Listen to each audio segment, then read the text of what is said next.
ಶಿಲ್ಘಟ್ಟ ತಾಲೂಕು ನಲ್ಗುಟ್ಲಹಳ್ಳಿ ಅಲ್ಲಿ ಒಂದು ಪ್ರಕರಣ ಆಗಿದೆ. ಈ ಥರ ಮಾಹಿತಿ ಇದೆ ಕಿ ಒಬ್ಬರು ಲೇಡಿ ರಾತ್ರಿ ಇಬ್ಬರು ಜನ ಯಾರೋ ಸಸ್ಪಿಷಿಯಸ್ ಆಗಿ ಅನುಮಾನಾಸ್ಪದ ಆಗಿ ಓಡಾಡ್ತಾ ಇತ್ತು. ಅವ್ರಿಗೆ ಏನಾದರೂ ಕೇಳಿದ್ದಾರೆ ಕಿ ಯಾರು ಅವರು, ಈ ಟೈಮ್ಗೆ ಅವರು ಬೇಸಿಕ್ಲಿ ಏನಾದರೂ ಕುಡಿದಿದ್ದಾರೆ ಈ ಕಾರಣ ಬಗ್ಗೆ ಅಮ್ಮ ಮೇಲೆ ಗಲಾಟೆ ಮಾಡಿ ಅವ್ರಿಗೆ ಹೊಡೆದಿದ್ದಾರೆ. ಮತ್ತು ಆ ಅಮ್ಮಗೆ ಅವ್ರದ್ದು ಪರಿಚಯ ಇಲ್ಲ, ಯಾರು ಹೊಡೆದಿದ್ದಾರೆ ಅವ್ರಿಗೆ. ಆ ವಿಚಾರ ಬಗ್ಗೆ ನಾವು ಒಂದು ಕೇಸ್ ರಿಜಿಸ್ಟರ್ ಮಾಡಿದ್ದೀವಿ ಶಿಲ್ಘಟ್ಟ ರೂರಲ್ ಸ್ಟೇಷನಲ್ಲಿ. ಬೇಗ ಪತ್ತೆ ಮಾಡ್ತೀವಿ ಆರೋಪಿಗಳಿಗೆ. ಶನಿವಾರ ಇಲ್ಲ ಭಾನುವಾರ ಊರಿಗೆ ಬರ್ತೀವಿ. ಶನಿವಾರ ಭಾನುವಾರ 2 ದಿನ ಇಲ್ಲಿರ್ತೀನಿ. ನಮ್ಮ ತಾಯಿಯವ್ರಿಗೆ ಒಬ್ಬರೇ ಊರಲ್ಲಿ ಇರ್ತಾರೆ. ಈಗ ಅವರು ಬಂದು ಹೊಡೆದಿರೋದು ಇದೆಲ್ಲ ನೋಡ್ತಾ ಇದ್ವಿ.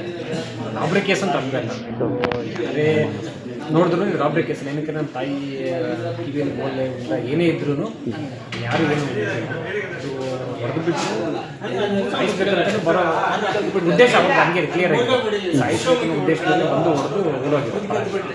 ಅಲ್ಲ ಸರ್, ಅವ್ರು ನೆನ್ನೆ ಯಾವ ರೀತಿ ಇದ್ರು? ಒಬ್ಬರೇ ಇದ್ರು? ಅವ್ರಿಗೆ ಎಷ್ಟು ಜನ ಮಕ್ಕಳಿದ್ದಾರೆ ಸರ್? ಏನು ಅಂತ ನಮ್ಮ ತಾಯಿಗೆ ನಾವು 6 ಜನ ಮಕ್ಕಳು, 4 ಜನ ಹೆಣ್ಮಕ್ಳು, ಒಬ್ಬ ಹೆಣ್ಮಗ, ಟೋಟಲ್ 7 ಜನ. ಮೊನ್ನೆ ರಾತ್ರಿ ನಮ್ಮ ತಾಯಿ ಒಬ್ಬರೇ ಇದ್ರು. ಅವರು ಸುಮಾರು ಸರಿ ಬಂದು ಕಿಟಕಿ ಬಾಗಿಲು ಎಲ್ಲ ಹೊಡೆದಿದ್ದಾರೆ. ನಮ್ಮ ತಾಯಿ ಇದ್ದಿಲ್ಲ. ಕೊನೆಯಲ್ಲಿ ಒಂದು ಸ್ವಲ್ಪ ಹೊತ್ತು, ಸುಮಾರು ಹೊತ್ತು ಒಂದು ಅರ್ಧ ಮುಕ್ಕಾಲು ಗಂಟೆ ತನಕ ಪ್ರಯತ್ನ ಪಟ್ಟಿದ್ದಾರೆ ನಮ್ಮ ತಾಯಿನ ಹೊರಗೆ ಕರೆಸಬೇಕು ಅಂತ. ಆದರೆ ನಮ್ಮ ತಾಯಿಯವರು ಬಂದಿಲ್ಲ. ಕೊನೆಯಲ್ಲಿ ಎಲ್ಲ ಸೆಲೆಕ್ಟ್ ಆದಮೇಲೆ ಕೊನೆಗೆ ಬಂದಿದ್ದಾರೆ.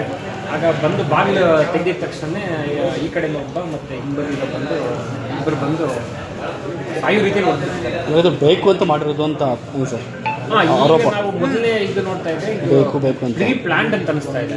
ಬೇಕು ಅಂತಂದ್ರೆ ಇತ್ತು ಪ್ಲ್ಯಾನ್ಡ್. ಜೊತೆ ನಾನೇಂದ್ರೆ ಆ ಸಮಯದಲ್ಲಿ ನಾನು ಇದ್ದಿದ್ರೆ ನನ್ನನ್ನು ಅಟ್ಯಾಕ್ ಮಾಡ್ತಾ ಇದ್ರು ಅನ್ನೋ ಒಂದು ಇದೂ ಅನಿಸ್ತಾ ಇದೆ ನನಗೆ. ಅಂದರೆ ಸಿಚುವೇಶನ್ ಸರ್ ಅವ್ರು ಯಾವ ಥರ ಇದೆ ಸರ್? ಈಗ ಏನು ಬದುಕೋ ಒಂದು ಸ್ಥಿತಿಯಲ್ಲಿ ಈ ಥರ ಏನು ಅಂತ ಸರ್? ಅಂದರೆ ಈಗ ಸದ್ಯಕ್ಕೆ ಏನು ಹೇಳೋಕ್ಕಾಗಲ್ಲ. ಈಗ ಸದ್ಯಕ್ಕೆ ICU ಇದ್ದಾರೆ. ಅದಕ್ಕೆ ಡಾಕ್ಟ್ರಿನ ಒಂದು 2 ಡೇಸ್ ಹೇಳಿದ್ದಾರೆ, 2 ಡೇಸ್ ಅಬ್ಸರ್ವ್ ಮಾಡಬೇಕು ಅಂತ. ಅಂದರೆ ಸರ್ ಇಲ್ಲಿವರೆಗೂ ಲ್ಯಾಂಡ್ ಇದರಿಂದ ಎಲ್ಲಿ